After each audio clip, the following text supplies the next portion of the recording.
আসসালামু আলাইকুম ওয়া রাহমাতুল্লাহি ওয়া বারাকাতুহু। ইউটিউব বাংলা চ্যানেলের পক্ষ থেকে সবাইকে বরাবরের মতো শুভেচ্ছা এবং সেই সাথে স্বাগত জানাচ্ছি আজকের মোবাইল টিপসে। বন্ধুরা, এই মোবাইল টিপসটি আসলে যারা স্যামসাং ব্যবহার করে থাকেন তাদের জন্য। সো স্যামসাংয়ের আপডেটেড মোবাইলগুলিতে যে সুবিধাগুলি রয়েছে, এটা হচ্ছে তাদের মধ্যে একটি অন্যতম একটি অ্যাপস, যেটা হচ্ছে স্মার্ট ম্যানেজার। আমরা অনেকেই থার্ড পার্টি অনেকগুলি অ্যাপস ব্যবহার করে থাকি। থার্ড পার্টি অ্যাপস, আমি বলবো না যে প্রত্যেকটি অ্যাপসই খারাপ বা প্রত্যেকটি অ্যাপসই খারাপ প্রতিক্রিয়া করে, নো, আমি সেটা বলবো না। বাট একটা কথা মনে রাখবেন, যেখানে আপনার ফোন কোম্পানি আপনাকে সরাসরি দিবে কোনো অ্যাপস ব্যবহার করার জন্য, যেটা আপনার ফোনে ডিফল্ট অবস্থায় থাকবে, সবচেয়ে বেস্ট আপনার জন্য এই অ্যাপসটি ব্যবহার করা। এখন আপনার ফোন ক্লিনের জন্য আপনি নর্মালি থার্ড পার্টি অ্যাপস ব্যবহার করে থাকেন, তো যাদের মোবাইলে, স্যামসাং মোবাইলে এই অ্যাপসটি আছে, যাদের সচরাচর এটা আপডেটেড মোবাইলগুলিতেই আছে, যে আপডেট যেসব মোবাইল নতুন নতুন লেটেস্ট এগুলিতেই আছে। সো স্মার্ট ম্যানেজারের কাজই হচ্ছে আপনার ক্যাশ ক্লিন করা বা জাঙ্ক ক্লিন করা। সো ক্লিন করার জন্য ক্লিন ক্যাশ বা ক্লিন জাঙ্ক এইসবের জন্য আপনার কখনোই লাইক থার্ড পার্টি অ্যাপসের কাছে যাবে না, যদি আপনার মোবাইলে নিজস্ব, যে আপনার যদি মোবাইল ডেভেলপার নিজেই একটি অ্যাপস দিয়ে দেয়, তো সেক্ষেত্রে আপনার ফুস্টিংয়ের কোনো দরকার প্রয়োজন হয় না। ঠিক আছে। সো আপনারা এই মুহূর্তে দেখতে পাচ্ছেন যে এখানে স্মার্ট ম্যানেজার, এখানে ব্যাটারি রিমেইনিং দেখাচ্ছে। ঠিক আছে।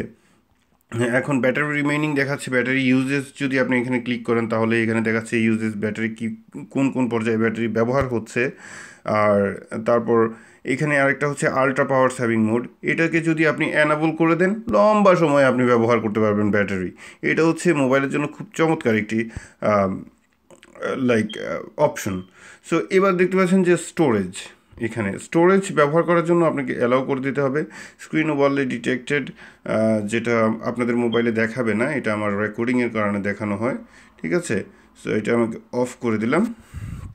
তারপর এখন এই যে দেখেন, এখানে চেকিং করছে যে ইউজ কতটুকু হচ্ছে।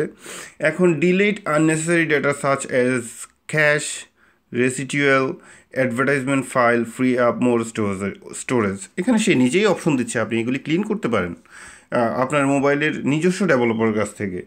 সো এখন নেক্সট যেটা র্যাম, আপনার ফোনের RAM, to improve your device performance and the apps below.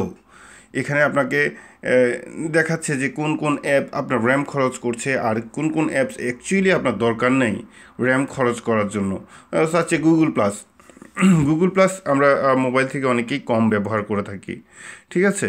So one drive, এটাও আমরা মোটামুটি, আমি ঠিক জানি না, এটা আমি ব্যবহার করছি না, আপনি হয়তো ব্যবহার করতেও পারেন।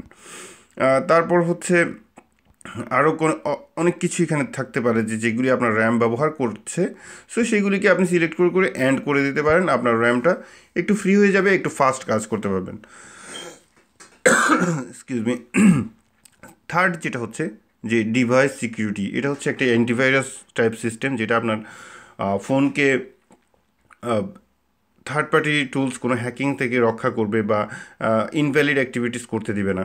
সো এটা যদি ডিঅ্যাক্টিভ অবস্থায় আছে আমার এখানে, আমি যদি এটাকে অ্যাক্টিভ করে দিই, দ্যাট মিন্স আমি মোটামুটি এই ফোনটি সম্পর্কে সিকিউর হয়ে যাব। সো বন্ধুরা, আমরা ততক্ষণ পর্যন্ত কোনো থার্ড পার্টি অ্যাপস নিব না যতক্ষণ পর্যন্ত আমাদের মোবাইল নিজেই সেই অ্যাপসগুলি সম্পর্কে সুবিধা দিচ্ছে বা সেই অ্যাপসগুলি প্রোভাইড করছে। তা আই হোপ বন্ধুরা, এই এই নিজস্ব যে কোনো মোবাইলের নিজস্ব অ্যাপস যতক্ষণ পর্যন্ত আপনার মোবাইলের জন্য কাজ করবে, ততক্ষণ পর্যন্ত আপনি আপনার নিজস্ব অ্যাপসগুলি ব্যবহার করবেন। আদারওয়াইজ থার্ড পার্টি টুলস ব্যবহার করার কোনো দরকার নেই, কারণ আপনার মোবাইল, বারবারই একই কথা বলতে বলতে হচ্ছে আমাকে, যে আপনার মোবাইল যে সুবিধা দিচ্ছে নিজেই, সেটা কেন আপনি আবার থার্ড পার্টি টুলস থেকে নেবেন। থার্ড পার্টি টুলসগুলি ব্যবহার করার মাধ্যমে আপনার ডেটাও কিন্তু শেয়ার হয়ে যায়, এটা একটি মারাত্মক সমস্যা। ঠিক আছে। সো আশা করি কথাগুলি কাজে লাগবে। সো ভালো থাকুন, সুস্থ থাকুন, এই শুভকামনায়। আল্লাহ হাফিজ।